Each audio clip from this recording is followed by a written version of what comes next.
Olá, pessoal. Boa tarde. Estamos mais uma vez aqui com o nosso quadro. E hoje eu trouxe um assunto muito interessante para nós mulheres. Primeiro porque dia 8 de março é o Dia da Mulher, né? Então eu vou falar aí um pouco do universo feminino. Então esse mês as pautas serão para as mulheres. E hoje, como nós estamos numa vida muito corrida, a prioridade são mais filhos e trabalho, viagens, nós não podemos esquecer da nossa saúde, a saúde íntima da mulher.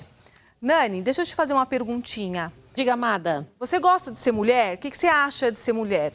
Eu acho o máximo, só queria ganhar o salário do homem, queria igualdade salarial só. Então tá bom. Mas de resto é muito bom ser mulher, né? Maravilhoso. É uma coisa muito prazerosa. Eu acho que se fosse para nascer de novo, eu escolheria nascer mulher. Então vamos escolher, a gente nasce novamente juntas. Aí a gente vem gêmeas, combinado, irmã? Combinado. E hoje eu trouxe para falar com a gente a doutora Fernanda. Ela é ginecologista e obstetra, ela é especialista em reprodução assistida, fez a especialidade dela na França e hoje ela vai falar com a gente e vai tirar muitas dúvidas da saúde da mulher. Boa tarde, Fernanda. Boa tarde, doutora Renata. Obrigada por estar aqui, por aceitar o nosso convite. É um prazer. Prazer é nosso. Então vamos lá.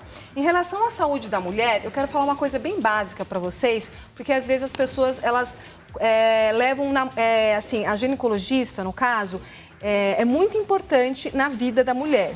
Mas elas não sabem, às vezes, as mulheres, a importância da prevenção na ginecologia. Então, qual que é o papel da ginecologista para a mulher? Na verdade, o papel é fundamental. A ginecologista é a médica que vai acompanhar a mulher durante todos os períodos da vida dela, todas as fases, né? Então, é aquele médico que deve olhar para a mulher de uma forma integral, né? De uma forma global, que a gente fala. E não só ter medidas de curar doenças ou processos que vão acontecendo, como também ter medidas preventivas, né? Evitar que as doenças venham. Então, esse médico é aquele que vai acompanhar durante toda a transição de vida que a mulher vai apresentar. Por exemplo, primeiro a questão da puberdade, menstruação, né? Depois a mulher vai iniciar a vida sexual, vai precisar do ginecologista para orientar o planejamento familiar, depois vai pensar em engravidar, ter filhos, passar pelo pré-natal, período de pós-parto e, por fim, menopausa e a fase pós-menopausa. E cada fase, ela vai apresentar características tanto psíquicas como também fisiológicas diferentes. Então, a atenção e o olhar que o médico ginecologista tem que ter é diferente para cada momento. Ele tem que se adequar ao momento que a mulher está passando de vida. Muito bom. O momento de vida dela. Isso é muito importante para a mulher, né? Então, Sim. É uma médica que vai para a vida inteira, né, Para a vida inteira, isso. E é muito importante o que ela falou, o que a doutora Fernanda falou. É para prevenir, né? Não é só para esperar a doença chegar. Então, a ginecologista hoje, ela tem muita atenção para a prevenção. E muitas mulheres, elas pensam em engravidar. Tem alguma idade, assim, certa, um momento certo para engravidar? Então, Renata, a resposta é sim e não. Eu digo que sim porque, na verdade, assim, teoricamente, quanto mais cedo a mulher engravidar, melhor é. Porque desde que a gente está dentro da barriga da mãe, vamos dizer assim, que a gente ainda é um fetinho, né? A gente já tem a quantidade certas, a quantidade correta de óvulos com qual você vai nascer. E esses óvulos, eles não aumentam, ao contrário, eles cada ano que passa, cada momento da vida da mulher, isso só vai diminuindo, até que vai chegar uma fase que a mulher vai ter uma perda de reserva ovariana mais acelerada, ou seja, os ovários vão envelhecer de uma forma mais rápida, né? E aí é a fase que a gente não quer que a mulher espere para engravidar, que normalmente costuma acontecer depois dos 35 anos. Né? O ideal é que ela tente engravidar antes dos 35 e quanto mais jovem, melhor é. Né? Vamos dizer que a faixa etária entre os 20 e 30 é uma faixa etária ideal. Porém, a gente sabe que a mulher tem a vida... Hoje, a mulher moderna ela é diferenciada, ela estuda, ela trabalha, ela tem que se adequar a várias situações. Então, nem sempre ela está preparada para passar por uma gravidez antes dos 30 anos de idade. E tem uma né? idade, assim, um limite de idade para a mulher estar postergando, para a mulher estar adiando a gravidez? O que você fala sobre isso? Então, normalmente a gente aconselha que a mulher engravide antes dos 35 anos, né? Mas, assim, isso é algo muito individual. Tá. Porque a gente fala 35 anos, levando em consideração que a maior parte das mulheres vão entrar na menopausa numa faixa etária de 48 a 52 anos, que é a média de idade normal que a mulher entra na menopausa no Brasil, né? Mas vamos dizer que algumas mulheres podem entrar antes. Ou seja, e essas mulheres que entram antes, que têm menopausa precoce, elas vão perder reserva ovariana antes, ou seja, os ovários vão envelhecer mais cedo. Então, na verdade, 35 anos, que é a idade que a gente considera normal, até 35 anos, que é a idade ideal para algumas mulheres, a gente considera 30 para outras. Ah, entendi. Né? Então, depende, até tem um exame, né, que vê quantos óvulos, né, qual que é a função ovariana. Ele avalia justamente essa reserva ovariana da mulher, né, ele chama AMH. Ele é associado a outros tipos de exames, ecografia especializada feita pelo médico, tudo. Eles podem ajudar a avaliar, vamos dizer assim, se os ovários da mulher estão envelhecidos ou não, para aquela faixa etária, né? E se aquela mulher tem risco de entrar na menopausa nos próximos anos ou não, e se ela deve ter alguma ação para poder não só prevenir, né, como também para poder tentar, vamos dizer, guardar os óvulos dela caso ela não queira engravidar naquele momento. Isso é possível, que é a preservação então, né? que a gente fala que é preservar os óvulos, né? Porque a doutora Fernanda é coleta. especialista em reprodução assistida, então é possível reservar o óvulo ali, deixar a coleta para mais lá na frente, se estiver preparada, né? Que é uma série de coisas que você tem que organizar para engravidar, né? Isso aí é um outro ponto. E a idade da menopausa?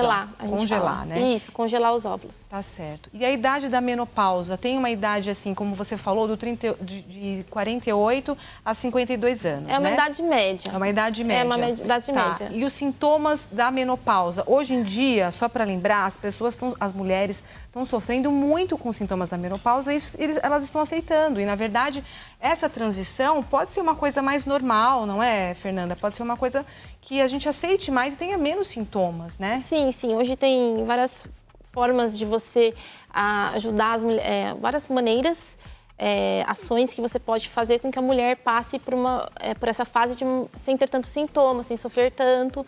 Né? Então, tem sim tratamento. Nós vamos falar disso. E a menopausa precoce, ela é a partir de quanto que é a menopausa precoce? 20? Antes dos 40. Antes dos 40. Antes dos 40 a gente considera precoce. Tá. E implica em alguma coisa a menopausa precoce? Sim, sim. Essa mulher, vamos dizer assim, que quando a mulher entra na menopausa, ela passa a apresentar riscos aumentados, né, para poder desenvolver doenças cardiovasculares, câncer, né? Então, assim, quando a mulher entra antes da menopausa, ela tem chance de desenvolver essas doenças mais cedo. Mais cedo. Além também da questão da osteoporose, a perda óssea, que é algo muito importante, né? Então, as mulheres que entram na menopausa mais cedo têm uma perda óssea, vamos dizer, com uma velocidade aumentada, né? Com risco de fraturas no futuro. Então... Isso também tem tratamento, né? Tem tratamento. Tá, entendi. Bom, e qual que são os benefícios e o risco da reposição hormonal? Isso aí é um assunto muito polêmico, né? Tem algumas mulheres que têm receio de fazer a reposição hormonal. Quais que são os benefícios?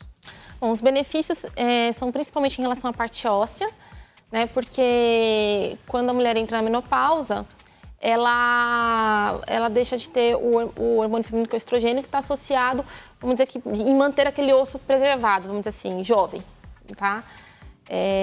Quando você entra na menopausa, diminui esse hormônio, portanto, esse osso, ele passa a ficar... Mais enfraquecido. Enfraquecido, isso. Ele fica enfraquecido. E aí ela tem mais chance de apresentar fraturas numa fase mais precoce. Tá. Né? Então, esse é um benefício. O benefício porque você você fazendo reposição hormonal, você consegue melhorar a parte óssea da mulher e evitar que aconteça essa perda óssea precoce. E câncer de mama, por exemplo?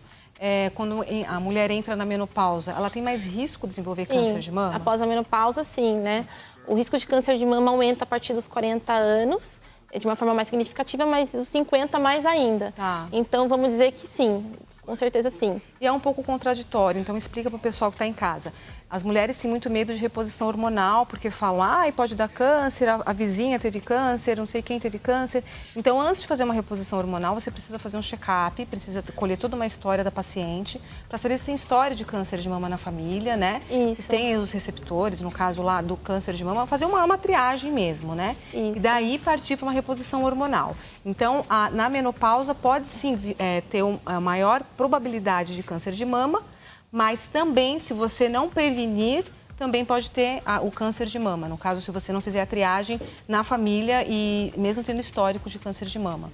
Vamos dizer assim, o câncer de mama, quando a mulher entra na menopausa, acaba que aumentando a incidência, com a reposição hormonal pode aumentar ainda mais o risco de câncer de mama. Pode aumentar? Pode aumentar.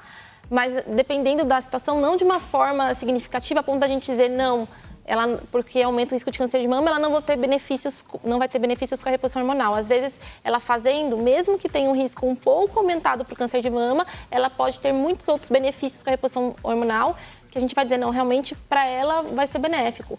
Então, por exemplo, ela previne doenças cardiovasculares, né, depois de um certo tempo de reposição hormonal previne.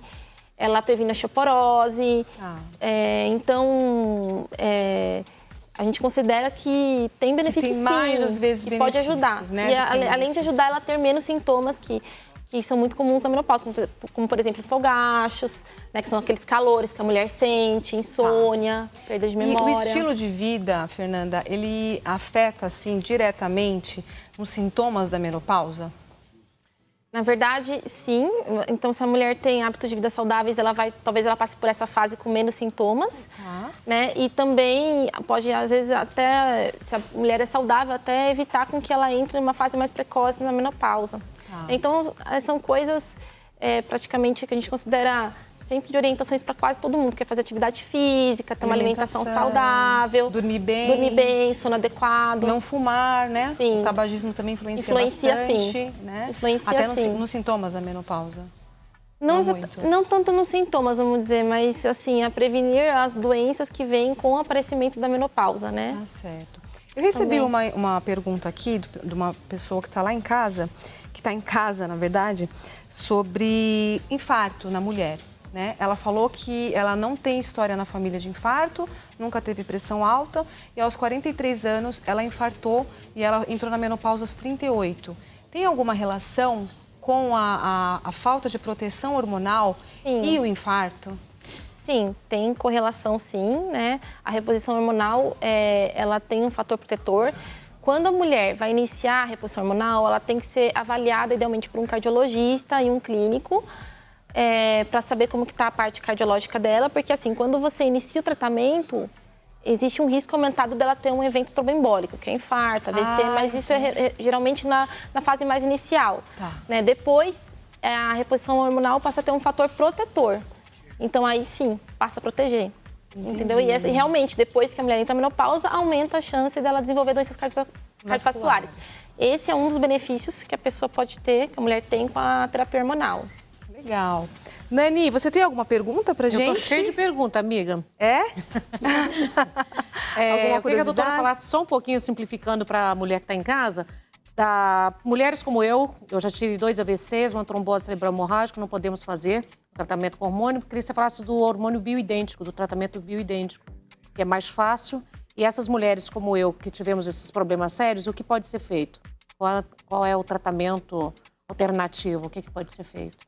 Na verdade, assim, as mulheres que tiveram um evento tromboembólico, como é o seu caso, pode ser AVC, trombose venosa, tromboembolismo pulmonar, ou então um infarto agudo do miocárdio, né? Elas têm contraindicação para terapia hormonal. Seja bioidêntico? Bioidêntico ou não bioidêntico, né? Os hormônios bioidênticos é algo, assim, vamos dizer, um pouco recente, né? Tem médicos que estão mais familiarizados com esse tipo de reposição hormonal, outros que não, ainda é um pouco controverso. Acredita-se que tem um benefício, mas ainda não é uma coisa que... não é algo que é aderido por todos os médicos de uma forma geral. Mas, assim, independentemente, as pacientes que tiveram algum evento tromboembólico pregresso têm contraindicação. Total. Contraindicação total. Sim. Não pode... no sofrimento mesmo. Oi? Vai entrar no sofrimento mesmo, né? Não, tem tratamentos alternativos. O que pode aliviar os alternativos, então? Além dos bons hábitos de vida, atividade física, né, e alimentação, que ajuda bastante, a gente tem alguns tratamentos que podem ser feitos com antidepressivos, que ajudam a mulher a passar por essa fase sem tantos sintomas, né? Então, qual o período que dura?